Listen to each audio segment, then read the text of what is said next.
Hello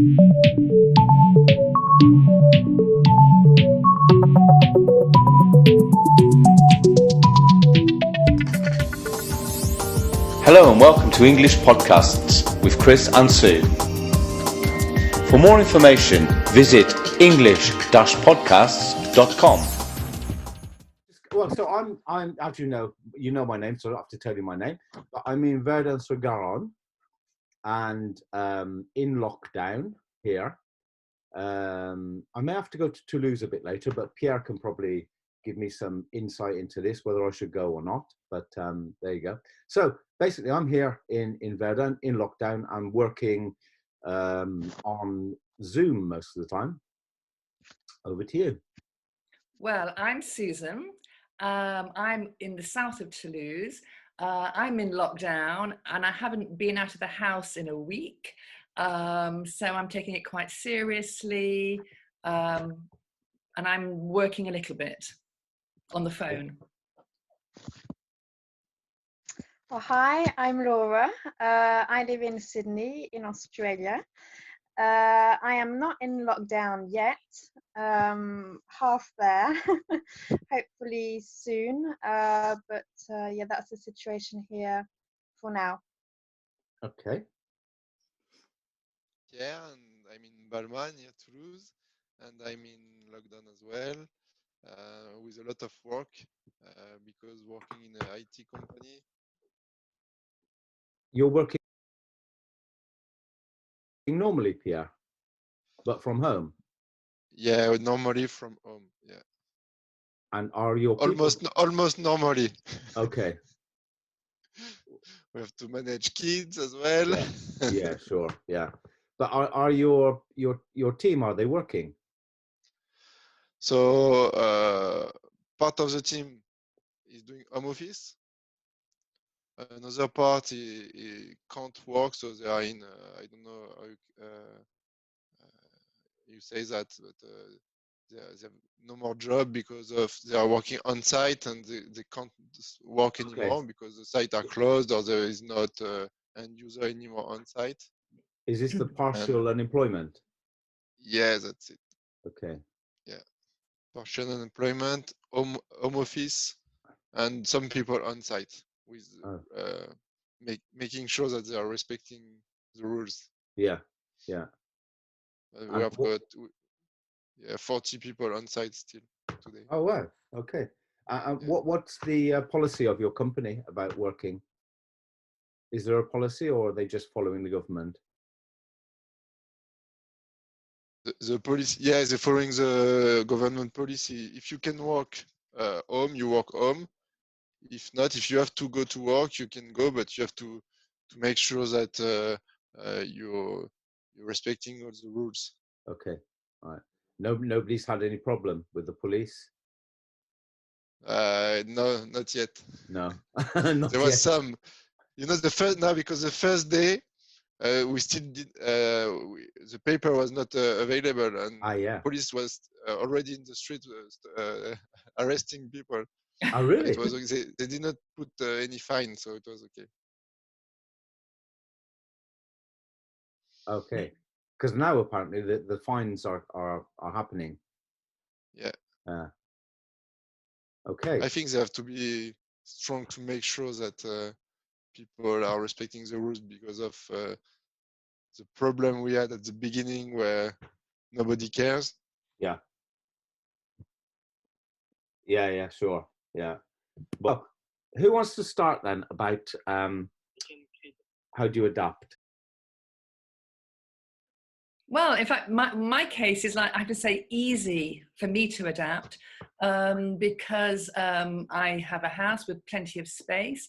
I have a garden, which is a godsend. I'm in the garden all the time. So I'm outside, fresh air, I've got an activity.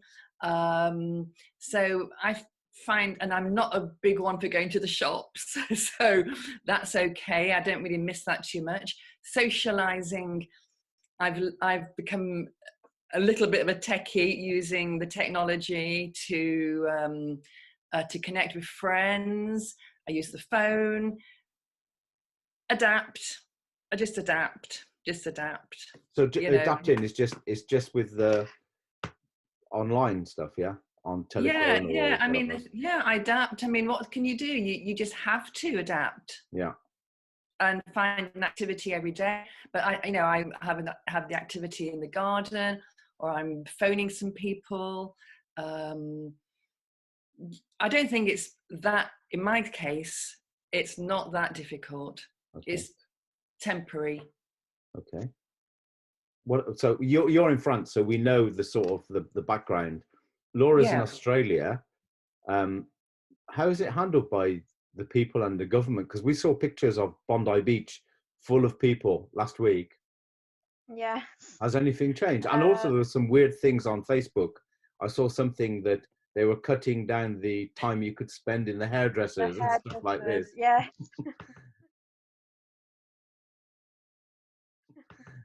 You can only have 30 minutes in your hairdressers. Exactly. And that restriction has actually been removed since, because I think the hairdressers have been complaining. Oh my God. So now you can spend as much time as you want again at the Really? hairdressers. Yes, it's been very confusing here because it's a semi-lockdown. So bars, restaurants, gyms, cinema are all closed, but yet shopping centres are still open, schools are still open. The government says stay at home, only go out for essential things, but yet shops are still open. Even the non-essential shops? Yes, like Zara or anything else, they are all open still. Oh, wow. They're talking about them closing next week, but whether it will happen or not, I don't know. So still many people go to the beaches. There are some social distancing restrictions, like you have to keep a distance from somebody else, 1.50 meters, one person per 4 square meters in any room. But it's very difficult adapting for anyone because it's just so confusing. I imagine, yeah. And what we have to do. Is sport still on? Sport? No. No, it's off. Off, yes. Do you think it's been taken seriously in Australia? No, I think Australians take it quite, they don't take it seriously. I think I'm quite aware of what's going on in France as my family is there. So I take it a bit more seriously, but here people don't seem that concerned about it, and think it's just gonna work out. And they are quite against a lockdown here. Oh. So we will see what happens in the next few days. Yeah. Okay. Pierre, you're in France, so we know what's happening there. So how are you adapting? Do you have to adapt in any way, Laura? Yes, well, I did because I work in events, and all events have been cancelled. So I've lost my job for now. For the next 3 months, the restrictions go until mid-June for now. So it's been a bit of a challenge having to stay at home, trying to find activities, and especially that I've been in Australia for only a few months now, so I was always out discovering new places, visiting, socializing a lot. So yeah, it's been a bit of a challenge to having to stay at home. But can you still go out? Now. We can, but we're advised to stay inside. So that's what I do. I think it's much safer to do this. Yeah, it seems to be a bit unclear. It is totally. Everybody is quite confused about it. But I've been watching the UK news. I don't know if you've been following it, Susan. But the UK news is the same. It's very, very unclear. They say, they've closed parks, and first of all, the National Trust, who run, the National Trust, they run all the sort of parks and gardens and things like this. They said last week, oh, we're going to open it free to everybody. And then afterwards, oh no, we're going to close it because nobody can go. Yeah. So it looks really unclear in the UK. I think it is unclear because it's a very fast-moving situation. Like 1 hour, they'll say, "Oh yes, open the parks to everybody," and then suddenly they realize it's a serious situation. No, close all the parks. It's what's happening in the morning is changing by the evening, really. It's true, yeah. Because events are taking over, as they say. But I have the impression, I'm in contact with people in the UK. I think they're taking it quite seriously now. Quite seriously. Well, maybe since the Prime Minister and the Health Minister and the Chief Medical Advisor have got COVID, maybe it's coming home a little bit. Yeah, it comes home, doesn't it? Yeah. It comes home. So how are you adapting, Pierre? I still have a lot of work, as I said. So home office, Skype, all the day in Skype, discussing with the teams all the day long. So your clients are still working? My clients are still working, yeah. So my main client is Airbus, and Airbus closed the production line for 4 days. Just the time to adapt the production line to the new restrictions. And since Monday, it is open again. Today, or no, last Monday. So already 1 week opening. And so yeah, I still have even more work than it used to. Really? Because I thought it was only essential businesses that were open. No. So other businesses can open? It's not really clear, but confusing, huh? Yeah.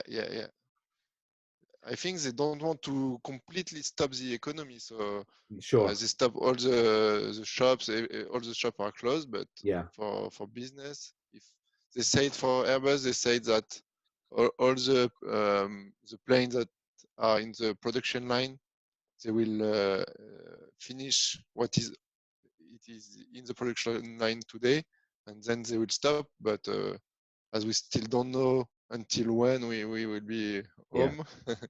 Yeah.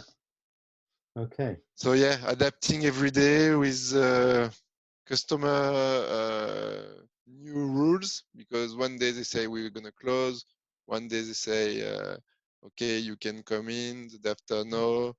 So yeah, we have to adapt every day. Oh right. Okay. Anything that you miss, Pierre?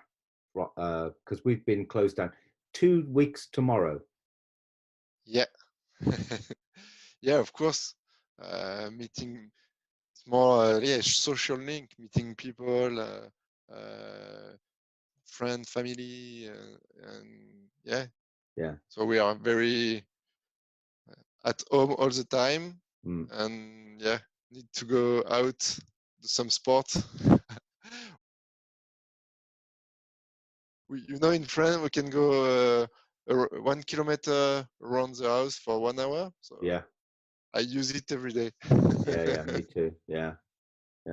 Well, anything you miss, Laura? You're not really in the real shutdown like we are.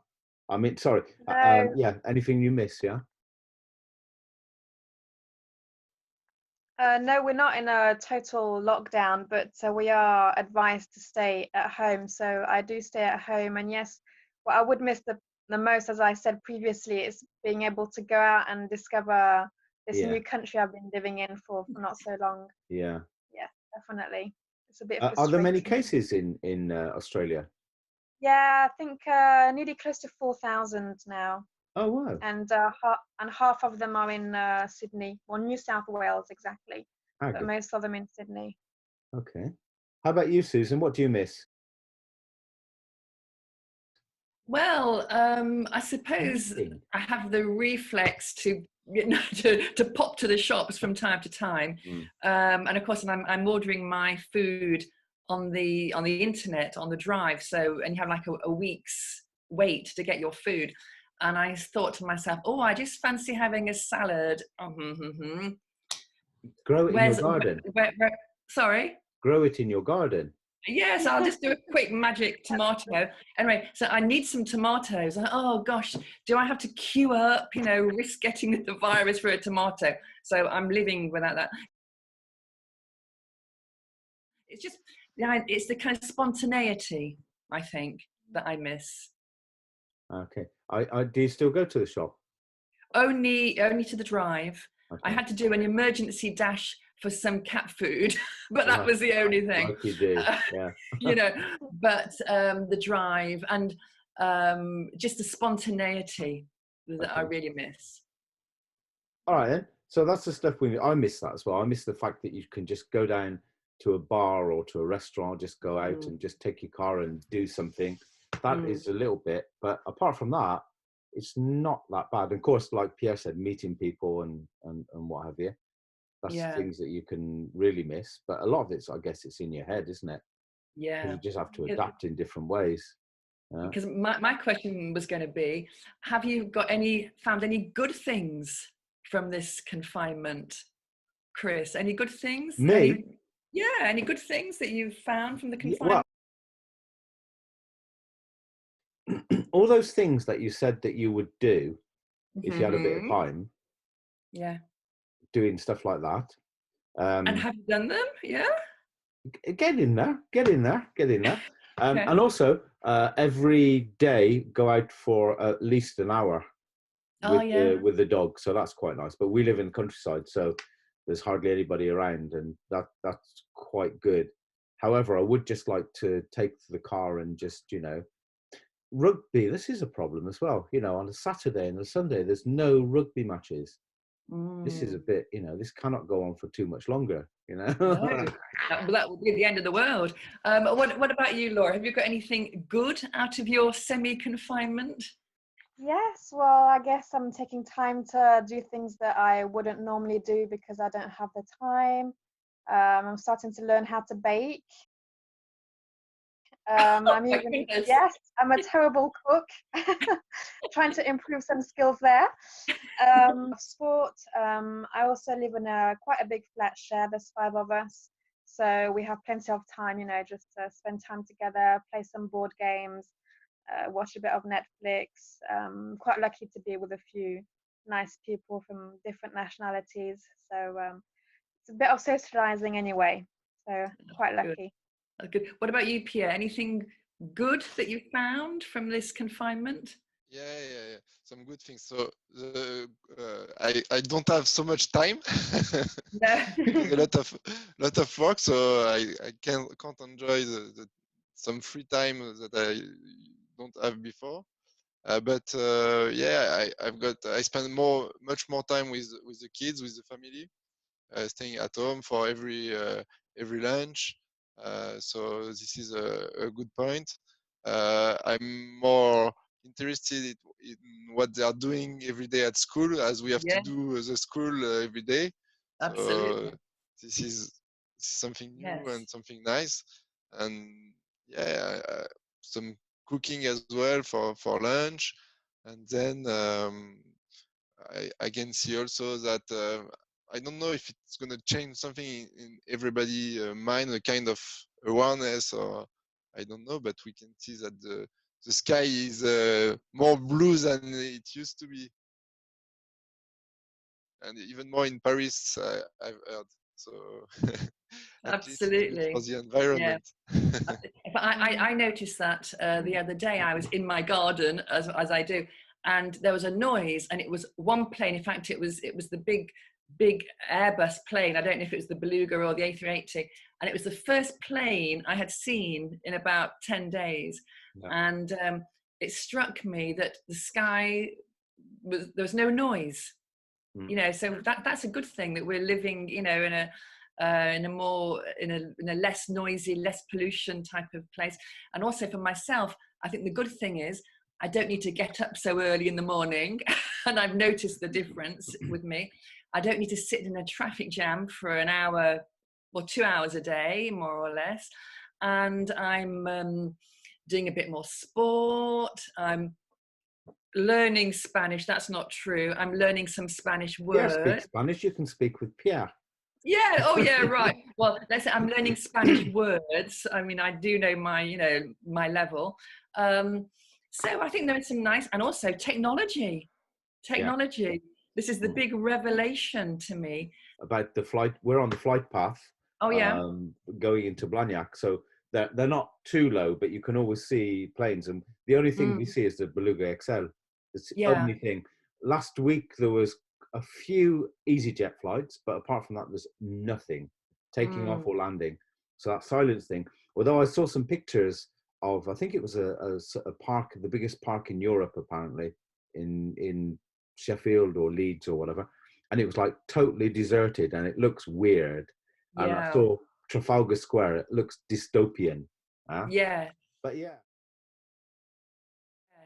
yeah, I wonder if we'll keep some of these things, because a lot of companies that I work with, they're allowed to do, or they try to maybe promote home working and stuff like this, but nobody seems to do it, or they do it sort of under duress or because there's no other way or whatever. I wonder if there will be more home working.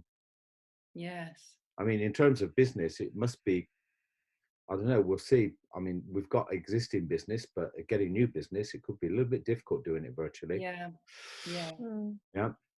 Time will see. Okay, brilliant. Thank you very much. Thank you. Good, Yeah, thank you. It's nice. It's nice to see some human beings. Exactly. Thanks for taking time out of your day. Thank you, Pierre. Thank you, Laura. Okay, thank you, thanks. Susan. Thank You're you, Chris. welcome. Bye. you. Have a good day. Bye bye. Thank you, You Chris. too. Bye. Bye. Bye. We hope you enjoyed today's podcast. Join us again at english-podcasts.com and subscribe to our podcasts on iTunes. And if you have an idea for a podcast or a blog, please get in contact with us through the site at english-podcasts.com.